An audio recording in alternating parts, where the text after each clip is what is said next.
कैसे हो मेरे प्यारे बच्चों, मेरे दोस्तों। ऐश मजे चल रहे हैं बच्चों।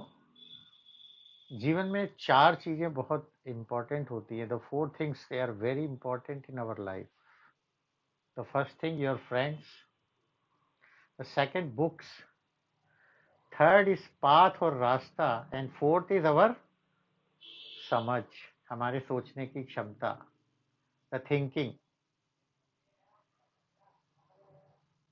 अगर ये गलत है तो आप गुमराह हो जाओगे, और अगर ये सही है, ये चारों चीजें अगर सही हैं तो आपका जीवन बन जाएगा। आपके दोस्त कैसे हैं, कैसे नहीं, ये आप जानते हैं, और आपको अच्छे दोस्त चुनने चाहिए। किताबें आप कौन सी पढ़ रहे हैं, क्या वो आपको सही रास्ता दिखा रही हैं, और क्या आपका चुना हुआ रास्ता सही है? अगर ये तीनों चीजें गलत भी हों तो आपको सोचना चाहिए कि क्या सही है और क्या गलत। क्या हमारे दोस्त सिर्फ हमारे साथ पबजी खेलने के लिए हैं? क्या हम जो किताबें पढ़ रहे हैं वो हमें अपने लक्ष्य पर पहुंचाएंगी? और हमने जो रास्ता अपने लिए चुना है, अगर नहीं चुना तो सोच लें, अभी चुने अपने लिए रास्ता, तभी आपका जीवन सुखमय होगा, गोल्डन होगा। You have to make your future golden and successful, and think over it always. If you are not able to think, try to take the help of your parents, your teachers. आपके parents से ज्यादा आपके well wishers कोई नहीं हो सकते। Okay बच्चों, so with this, today I am going to start again the same interference. My video is now W6, and today I am going to discuss experimental verification of interference by Young's experiment. But before that, कुछ बातें interference की रह गई हैं, वो फिर आपको बताता हूं मैं। तो first of all again I am repeating, what is interference. जब हम इंटरफेरेंस बताऊंगा तो आपको समझ में आ जाएगा कि क्या बच गया है। It is the redistribution of light energy in a medium. मैं लिख भी देता हूं, it is the redistribution of light energy in a medium on account of superposition principle,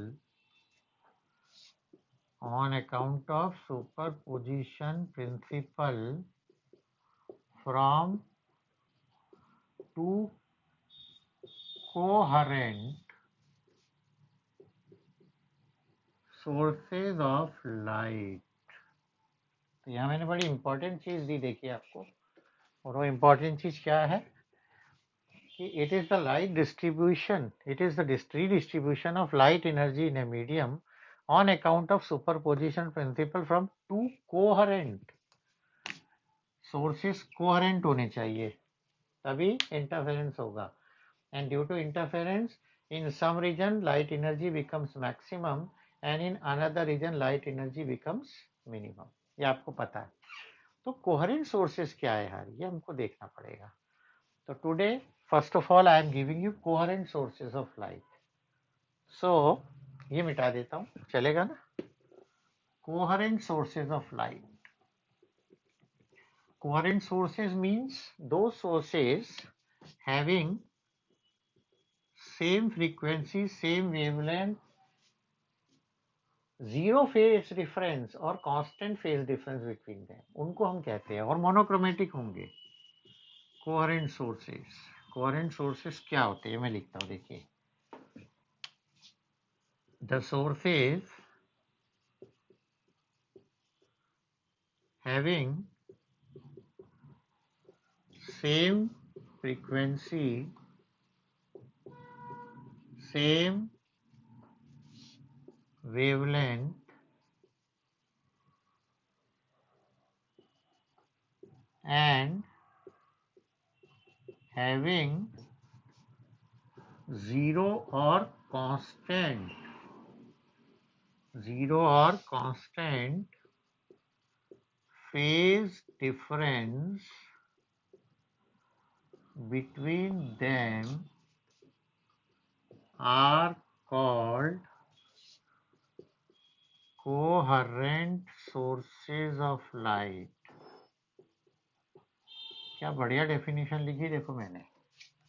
to sources having same. यहाँ कुछ खा गया मैं. अरे कंटिन्यूअस भी तो होने चाहिए भैया.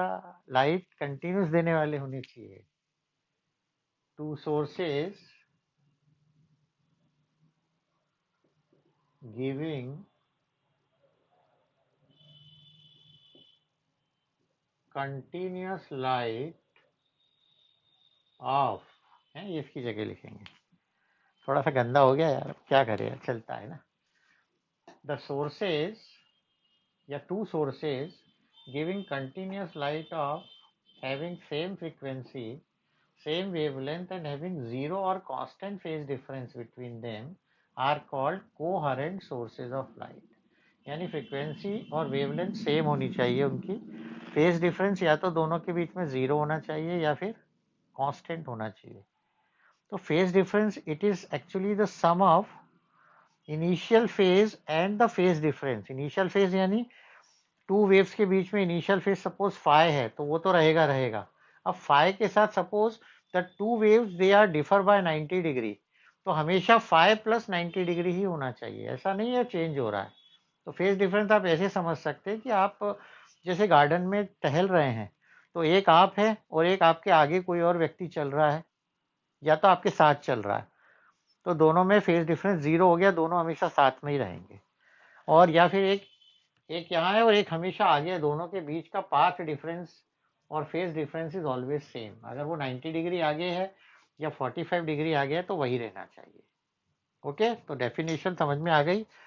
टू सोर्सेज, कई बार यहाँ 10 सोर्सेज की जगह टू सोर्सेज है ना, giving continuous light of having same frequency, same wavelength and having zero or constant phase difference between them are called coherent sources. And phase difference already I told you, it is the sum of initial phase difference plus phase difference, and that phase difference between the two sources should not be changed, it should be constant. जितना है उतना ही रहेगा. Okay, now coherent sources, why we need coherent sources for interference. तो हमने दो source अलग अलग ले लिए, बाजार में गए और दो एलईडी लाइट खरीद लाए, सेम कंपनी, मान लो फिलिप्स की ले आए 15 वॉट की, सेम समय बनी हुई, same time, same price, same shop. तो क्या वो कोहेरेंट सोर्स है? कतई नहीं. ये देखिए, दो बल्ब हैं आपके पास और दोनों सेम कलर के हैं, same price, same watt, but they are not acting as coherent sources. क्यों?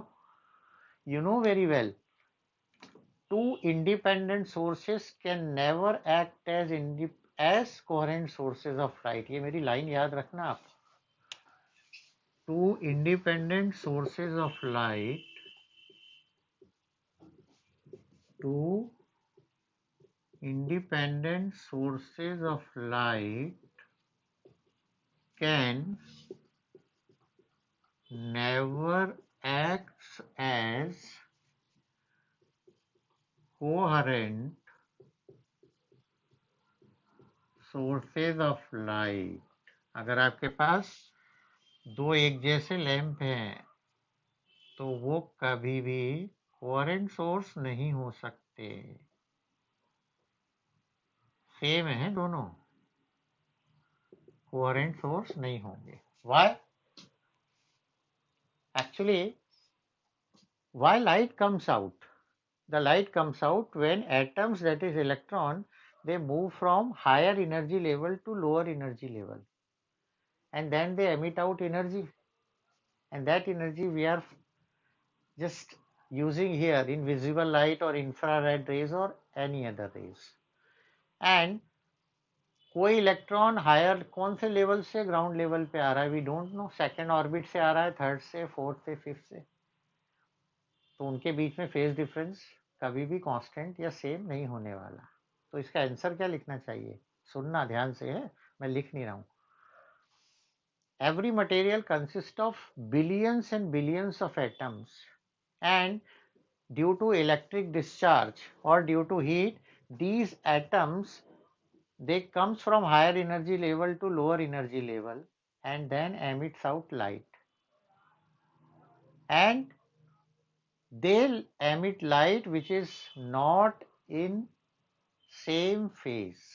Hence in two independent sources, यहाँ पर हो सकता है कि फोर्थ वाले लेवल से आ रहा हो या थर्ड से या सेकंड लेवल से, यानी ये सेम फेज में नहीं होगा. इसीलिए फ्रीक्वेंसी सेम है दोनों का, लाइट का कलर भी सेम है, मतलब वेवलेंथ भी सेम है, फ्रीक्वेंसी भी सेम है, पर फेज डिफरेंस सेम नहीं होगा. सो two independent sources of light can never act as coherent sources of light because light sources consist of billions and billions of atoms, and these atoms emit light due to electric discharge or heat when they come from higher energy level to ground state. They may emit light having the same frequency and same wavelength, but they are not able to emit light in the same phase or constant phase difference. यानी frequency और wavelength same होगी लेकिन phase difference constant या zero नहीं हो सकता. So two independent sources can never act as coherent sources of light. तो फिर coherent sources of light कहाँ से लाए हम, कहाँ से लाए? तो coherent sources of light के लिए हमारे पास दो तरीके होते हैं. तो फर्स्ट मेथड, सबसे पहली वाली जो हमारी मेथड होती है कि हम कैसे टू कोहेरेंट सोर्सेस ऑब्टेन करें. सो फर्स्ट मेथड होती है कोहेरेंट सोर्सेस के लिए bye the division of wave front, bye the division of wave front. ये कहां पर यूज करते हैं हम? ये हम यूज करते हैं Young's double slit experiment. Young's double slit experiment. It means by the division of wavefront using two slit method. Using two slits. दो स्लिट ले लेते हैं, दो झिर्रियां, छेद कहते हैं जिसको आप. In Young's double slit experiment use करते हैं. Lloyd's mirror experiment, Fresnel biprism method,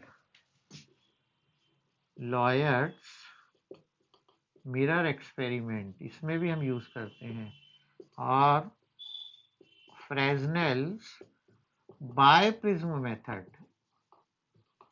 इन तीनों में we are using coherent sources by division of wave front. Spelling में गड़बड़ हो सकती है लॉयड की, LLOYDS, LLOYDS. ओके, ये ऐसे. Now there is one more method. Amplitude को ब्रेक करके कर सकते हैं हम by the division of amplitude, by the division of amplitude by partial reflection or refraction.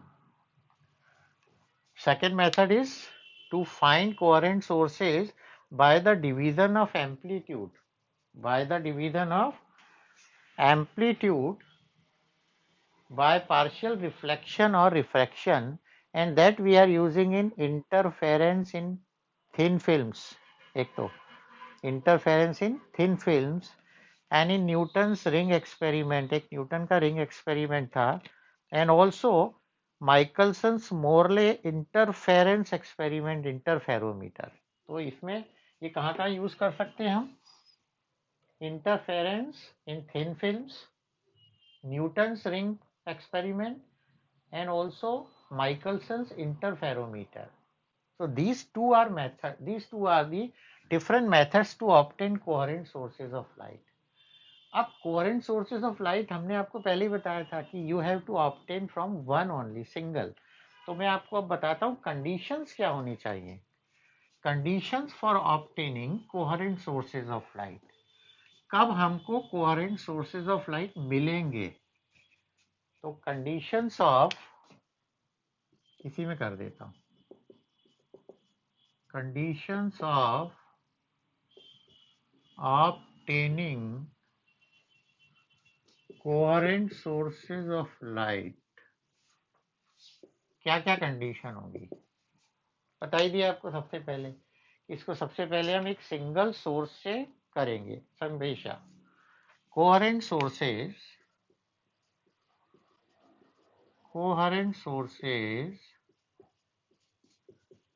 can be derived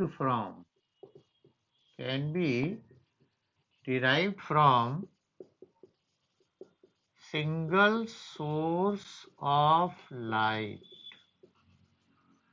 हम एक सिंगल सोर्स ऑफ लाइट लेंगे। सिंगल सोर्स ऑफ लाइट यानी एक लैंप ले लिया और दो स्लिट लगा दी, दो बन गए उसमें से, and whatever be the change in the source, the same change appears in the two slits, that is in the two sources of light S1 S2। ये देखो ये S है, एंड देन ये S1 S2 स्लिट बना दी। तो what ever light coming from, they are having the same frequency, same wavelength and having the constant or zero phase difference between them। क्यों? अरे एक ही सोर्स तो है। जैसे मैं हूं तो मुझे आप दो चीजों में बांट दोगे तो जो मेरे अंदर चेंज होगा वही उनके अंदर चेंज होगा। तो to coherent sources can be obtained from single source of light because whatever be change in the phase difference in the source of light, the same change appears in the two coherent sources of light, and so the two sources, they are always acting as coherent sources। तो ये कैसे derive करेंगे हम? तो इसके लिए हम क्या करते हैं कि या तो हम source and it's virtual image, हम एक तो सोर्स की इमेज बना लेते हैं इन वर्चुअल, और दूसरा सोर्स ले लेते हैं, तो ये हो गए दो कोहेरेंट सोर्सेस। या टू वर्चुअल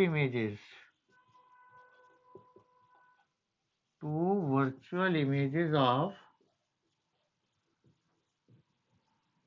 सेम सोर्स, एक ही सोर्स की दो वर्चुअल इमेज, एक ही व्यक्ति के दो बच्चे जुड़वा एक जैसे। या टू रियल इमेजेस भी तो ले सकते हो आप ऑफ सेम सोर्स, और ये भी कर सकते हो source and real image, source and real image.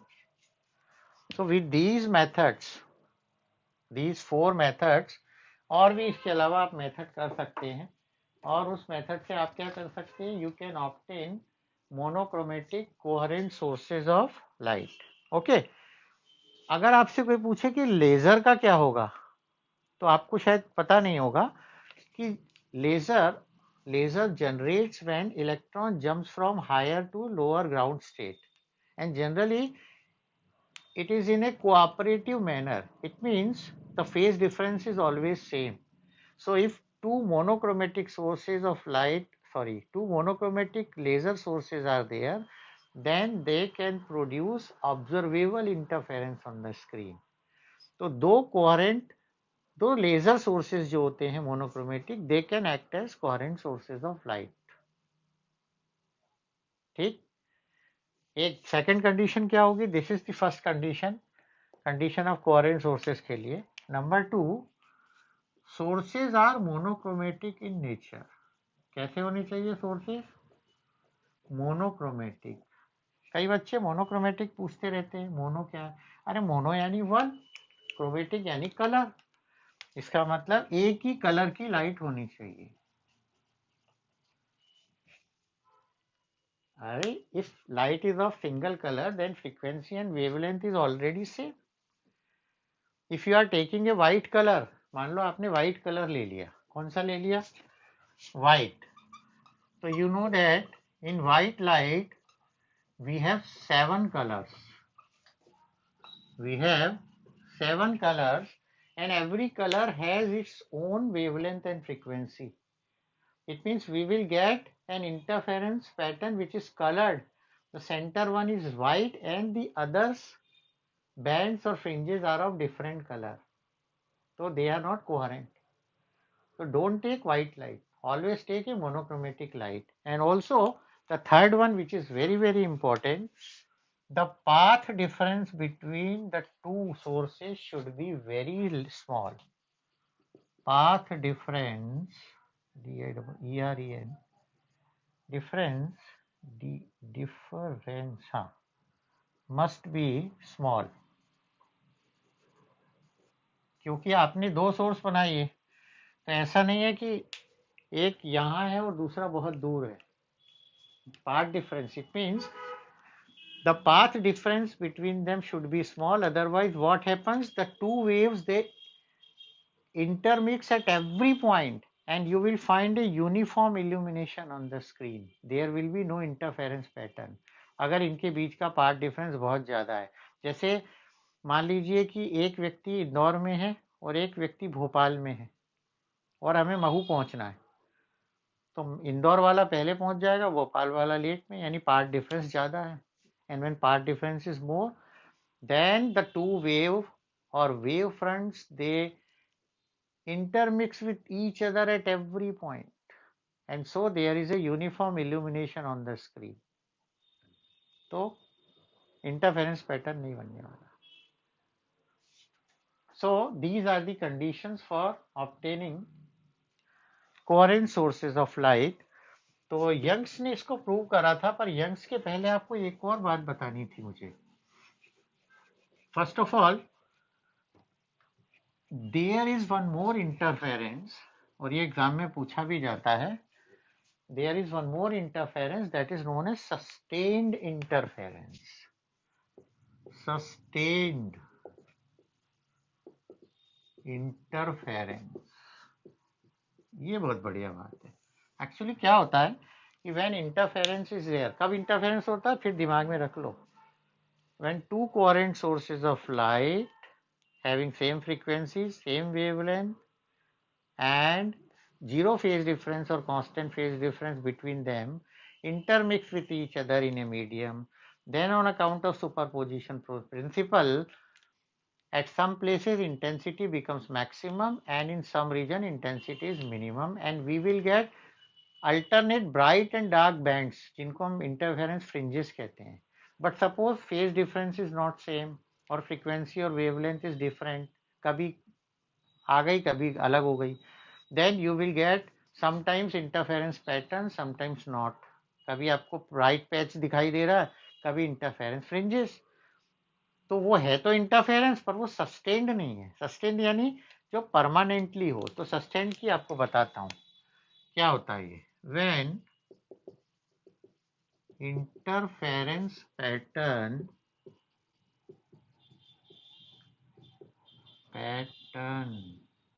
Pattern की स्पेलिंग सही है क्या? Pattern is permanent or stable at the screen, then it is called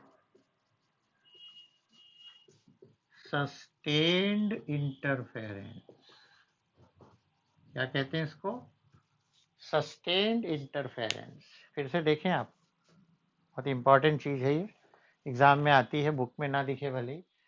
when interference pattern is permanent और स्टेबल एट द स्क्रीन या on the screen, then it is called sustained interference. और हमें sustained ही चाहिए भाई. तो sustained की conditions क्या होंगी, वो मैं कंडीशंस लिख रहा हूँ.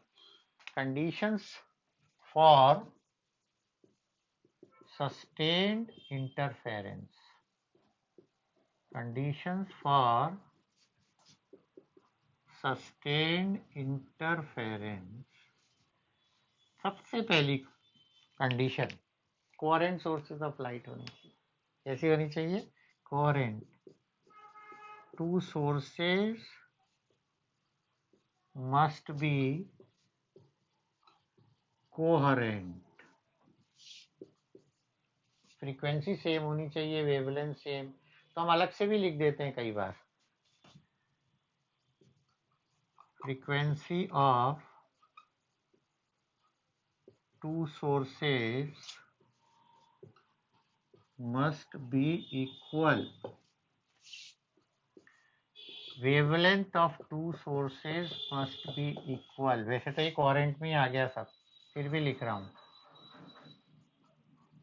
There will be zero or constant phase difference between them. Them मतलब दो sources, है ना. फिर से बता रहा हूँ. Conditions for sustained interference. Two sources must be coherent in nature. Frequency and wavelength must be equal. There will be zero दिख रहा ठीक, ये, और constant phase difference between them. पूरा नहीं हुआ ये, है ना, और लिख रहा हूं मैं भी. Then the light sources should be monochromatic. दोनों लाइट सोर्स, दोनों मतलब एक से ही तो दो बनाएंगे. Source should be monochromatic. Monochromatic means single colour, कोई भी एक कलर का ले लिया, है ना. और कंटिन्यूस एमिट होना चाहिए लाइट दोनों से, ऐसा नहीं कि बंद हो गया, एक बंद हो गया फिर आने लगा. They must emits light continuously.